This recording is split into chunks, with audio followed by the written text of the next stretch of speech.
Hébreux 5, 12 à 14. Vas-y.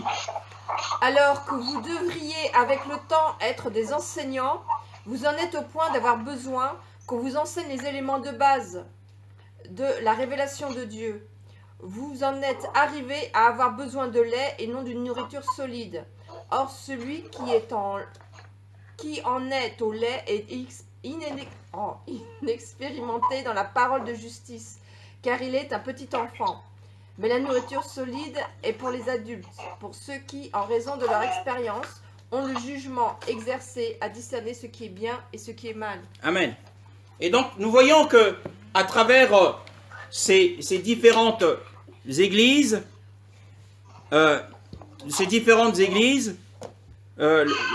il y a l'apôtre fait bien une différence dans le sens où Éphèse était une église spirituelle. Leur position, d'ailleurs, nous connaissons tous ce passage d'Éphésiens chapitre 2. Hein, revenons à Éphésiens chapitre 2, le verset 6. Quelle était la position spirituelle des Éphésiens? Nous connaissons et nous aimons ce passage d'Éphésiens 2, le verset 6. Le frère Lunel me dit qu'il nous entend, mais il ne peut pas nous faire la lecture. Éphésiens chapitre 2, le verset 6. Hein? Sœur Cassandra.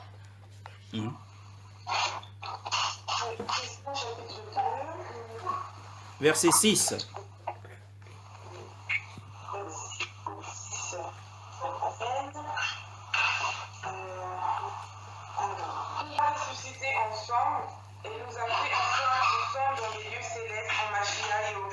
Amen. Oui, il nous a ressuscités ensemble et il nous a fait asseoir ensemble dans les lieux célestes en Mashiach Yehoshua. Telle est la position qu'avait cette église, quelle est la position que nous avons. Et lorsque nous sommes assis et nous bénéficions et nous jouissons de toutes les bénédictions spirituelles qui sont dans les lieux célestes. Au sein de cette église, l'apôtre a révélé le mystère de l'église, qui est le corps de Christ. C'est avec cette église que l'apôtre Paul a également révélé le mystère de l'épouse Christ, l'église en tant qu'épouse du Seigneur. Donc c'était des enseignements très élevés que les Corinthiens, les Galates et les Hébreux ne pouvaient pas recevoir parce qu'ils étaient charnels. Donc c'était une église qui aimait Dieu, puisque nous voyons dans Éphésiens chapitre 1, le verset 1, qu'a lu la sœur divine tout à l'heure, eh bien que l'apôtre Paul s'est adressé à eux comme à des saints et à ceux qui sont fidèles en Yehoshua Mashiach. C'était l'église la plus fidèle au temps des apôtres, l'église d'Éphèse. C'était l'église la plus fidèle. Et ensuite, le chapitre, nous connaissons tous cette prière de l'apôtre Paul, le chapitre 3 d'Éphésiens, au verset 17, Éphésiens chapitre 3, le verset 17, nous connaissons ce passage pleinement. Oui. Quelqu'un est-il à la page pour faire la lecture? Amen. Éphésiens, au chapitre 3, verset 17. Oui. En sorte que le Mashiach habite dans vos cœurs par le moyen de la foi, enraciné et fondé dans l'amour. Voilà. Donc nous voyons que au sein de cette église, Christ, par la prière de l'apôtre Paul, eh bien le Seigneur l'avait assurément exaucé. Christ était Seigneur. Quand Christ vient vivre dans le cœur, c'est pour y régner. Parce que dans le cœur, il y a les émotions, il y a la volonté, il y a les sentiments, il y a l'intelligence et il y a la conscience. Eh bien, quand Christ vient habiter le cœur, c'est pour y régner. Donc, Yehoshua était Seigneur dans la vie des Éphésiens. Et ensuite, ils étaient enracinés dans l'amour de Dieu. Mais lorsque nous commençons l'étude du chapitre 2 de l'Apocalypse au verset 1, nous voyons une grande différence. Il y a une grande différence. Hein? Faisons attention aux mots. Frère dit. Apocalypse 2, le verset 1. Apocalypse 2, le verset 1.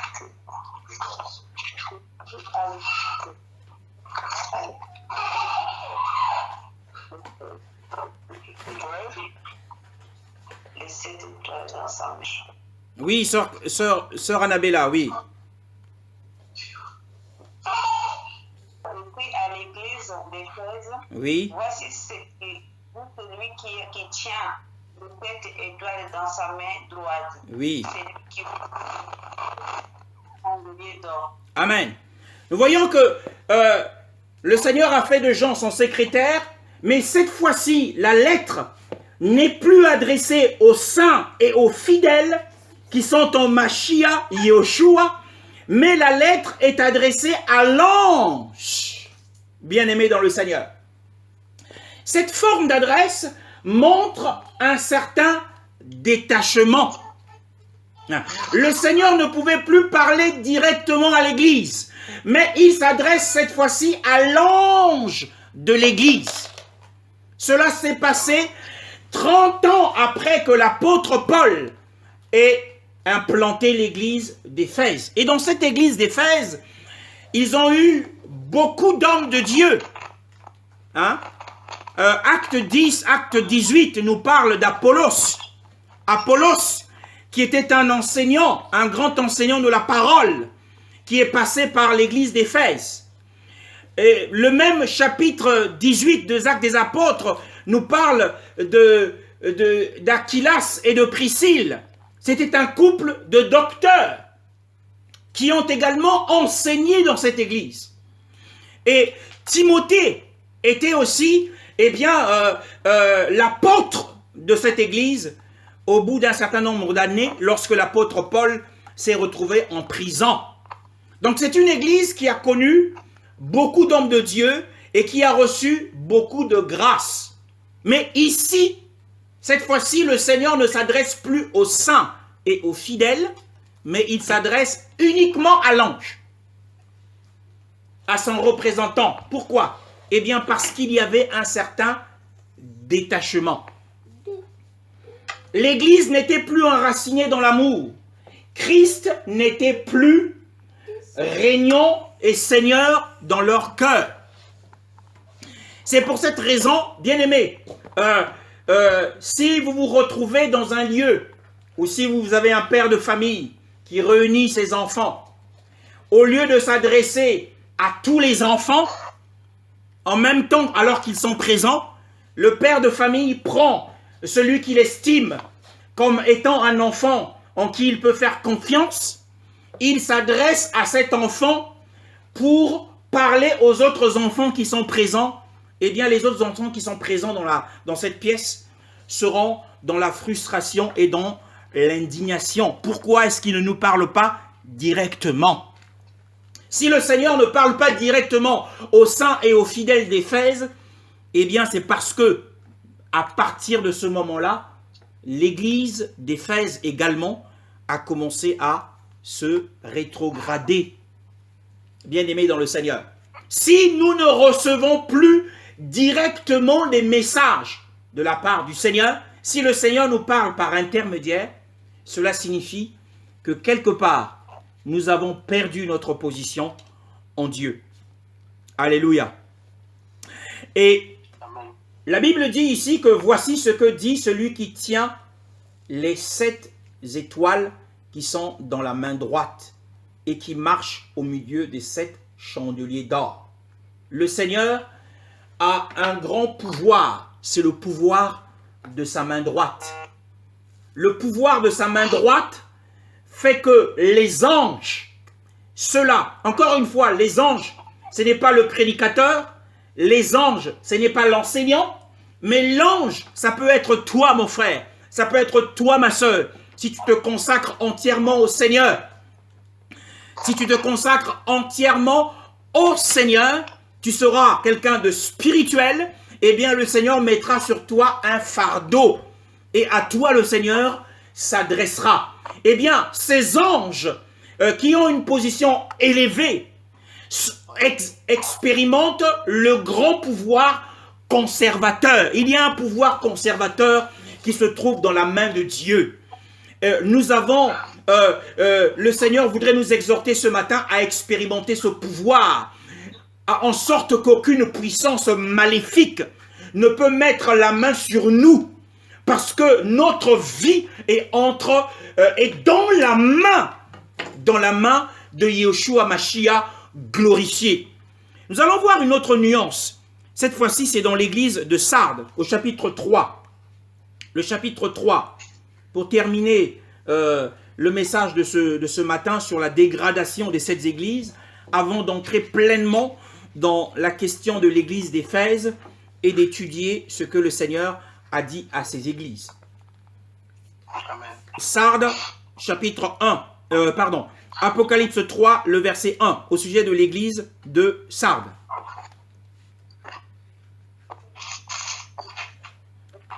L'ange de l'église. Oui, oui. Voici ce que dit celui qui a les 7 esprits de Dieu. Au nom de Jésus. Amen. Amen. L'ange de l'église de Sardes. Voici ce que dit celui qui a les 7 esprits de Dieu et les 7 étoiles. Amen. Je connais tes œuvres. Je m'arrête? Oui. Alors, c'est la description de l'orateur. Moi, je voudrais juste attirer votre attention, c'est que dans Apocalypse chapitre 1, lorsque l'apôtre Jean voit le Seigneur, il réussit à le décrire tel qu'il était. Et dans chaque lettre que le Seigneur a envoyée aux églises, nous avons une description particulière de la personne de Yeshua tel qu'il s'est présenté à Jean dans Apocalypse 1.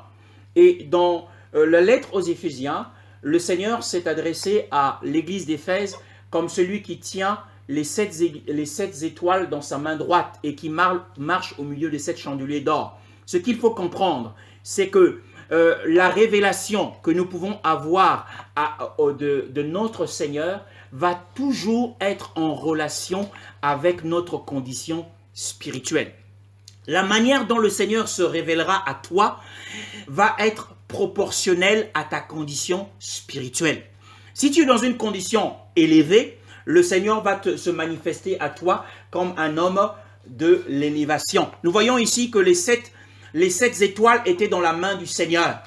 Hein? Ils avaient une très grande position. Donc c'était la position de l'église d'Éphèse. Non pas de l'église en tant que telle, mais la position des anges qui étaient dans cette église. Mais l'église s'était détachée. L'église avait perdu. Nous le verrons lors d'une prochaine réunion, comment l'église avait perdu son premier amour. Maintenant, dans l'église de Sardes, il nous est dit que voici ce que dit celui qui a les 7 esprits d'Élohim et les 7 étoiles. Cette fois-ci, les 7 étoiles, la Bible ne mentionne pas que ces 7 étoiles sont dans la main droite de Yeshua. La Bible dit simplement, voici ce que dit celui qui a les 7 esprits d'Élohim et les 7 étoiles. Déjà, nous voyons que même ces anges, même l'ange de l'église de Sardes était tombé de sa position. Il n'était plus dans la main droite du Seigneur. Il avait perdu cette position. Le Seigneur avait les 7 étoiles, mais cette fois-ci, il ne les avait plus dans sa main. Alléluia. C'est important de le savoir. C'est que la révélation que nous avons du Seigneur, lorsque le Seigneur se révèle à toi, fais attention. Lorsque tu vois Yeshua, et je prie pour que les yeux de ton cœur soient ouverts, pour que tu puisses voir le Seigneur. Lorsque tu le verras, fais attention à la manière dont il se manifeste à toi. La manière dont il se manifeste à toi est en relation avec ta condition spirituelle d'aujourd'hui. Et dans chaque église, il y a un trait caractéristique du Seigneur qui est en relation avec la condition de cette église. Ici, l'église de Sardes avait perdu sa position en Dieu. Et nous aurons pleinement l'occasion de le voir. Mais revenons pour terminer dans Apocalypse chapitre 2, le verset 1er que nous avons lu. Non seulement les 7 étoiles étaient cette fois-ci dans la main droite de Yeshua. La main droite, c'est la main de l'autorité. C'est Yeshua qui exerce le règne. C'est Yeshua qui exerce la préservation. C'est la puissance de sa main droite. Hein, je prie que ce soit l'expérience de ta vie, que tu puisses exercer, que tu puisses évoluer et progresser en étant dans la main droite. Encore une fois, tu peux perdre cette position à cause du péché. Et la Bible dit, cette fois-ci, il marche au milieu de 7 chandeliers d'or. Hein? Il marche. Au chapitre 1, le verset 13. Le verset 13. Chapitre 1, le verset 13. Chapitre 1. Oui, vas-y, ma soeur. Au milieu des 7 chandeliers d'or, quelqu'un qui ressemblait à un fils d'homme, vêtu d'une longue robe, ayant une ceinture d'or sur la poitrine. Amen. Sa tête et ses cheveux Amen. étaient blancs comme de la laine blanche. Amen. Donc nous voyons que dans le chapitre 1, le verset 13, Yeshua est simplement au milieu des 7 églises. Eh bien, quel était son rôle en étant au milieu de cette église? Ce n'était pas pour recevoir l'adoration, mais c'était pour prendre soin en tant que souverain sacrificateur. Il faut savoir que dans le tabernacle, dans l'Ancienne Alliance et dans le temple de Salomon, les prêtres avaient pour mission de prendre soin des lampes, c'est-à-dire de vérifier celles qui étaient toujours allumées, de rajouter de l'huile, et celles qui étaient éteintes, il fallait les garder allumées. Donc continuellement, il devait y avoir de la lumière dans le lieu saint. Et donc, le prêtre ou le souverain sacrificateur avait donc la mission de prendre soin des lampes. C'était ce que exigeait la loi de Moïse. Et donc ici, étant au milieu des églises, il prend soin des lampes que nous sommes. Bien sûr. Maintenant, au chapitre 2, il n'est pas seulement au milieu des églises, et il marche cette fois-ci au milieu des églises. Il faut que nous ayons la vision de la marche du Seigneur. Bien aimé, si le Seigneur marche au milieu de cette église, c'est pour inspecter les églises. C'est l'inspection des églises. Le Seigneur examine chaque église. L'église, c'est quoi? Ce n'est pas le bâtiment, mais l'église, c'est toi et moi. Eh bien, il inspecte et il voit de quelle manière nous nous comportons lors des réunions, à quelle heure nous nous connectons pour les réunions, à quel moment, que faisons-nous des enseignements qui sont donnés. Il marche pour sonder ce qui ne va pas et retenir ce qui va bien. C'est pour cette raison qu'il marche dans les églises. Bien aimé, le Seigneur est en train de marcher au milieu de nous et de noter tout ce que nous sommes en train de faire. Et d'ailleurs, la description de l'église d'Éphèse montre ce qu'il a à noter. Donc il voit tout de nous, notre persévérance, notre amour, le travail, notre vie de prière personnelle. Il inspecte, il examine et il sonde. Cette marche, c'est une marche de recherche. Il recherche et il essaie de voir ceux dont le cœur est tout engagé pour lui ou ceux dont le cœur est entièrement partagé. Hein, bien aimé. Et donc, s'il marche au milieu de l'église d'Éphèse, c'est pour les sonder. Alléluia. Et ma prière ce matin, nous allons terminer par cette parole d'introduction avant que nous n'entrions proprement dit dans l'église d'Éphèse à la prochaine réunion. Et ma prière ce matin, c'est que nous puissions être ceux qui entendent, qui ont des oreilles pour entendre. Parce que tout le monde n'a pas les oreilles pour entendre. Tout le monde n'a pas les oreilles pour entendre et comprendre. Et tout le monde n'est pas vainqueur. Nous verrons ces choses plus tard. Cela montre que l'Église était dans une telle situation de rétrogradation, bien aimé dans le Seigneur. Hein? Voyez-vous que dans le livre de Jean, Jean nous dit que ce qui triomphe du monde, c'est notre foi, et que nous sommes vainqueurs du monde. Parce que le monde est plongé dans la perversité, le monde est plongé dans les ténèbres. Alors, il est demandé aux chrétiens, ceux qui sont nés de Dieu, d'en être vainqueurs. Mais ici, dans le livre de l'Apocalypse, à l'âge de l'Apocalypse, eh bien, le Seigneur demande à ses élus d'être vainqueurs dans l'Église. Cela signifie qu'il y a un grand problème.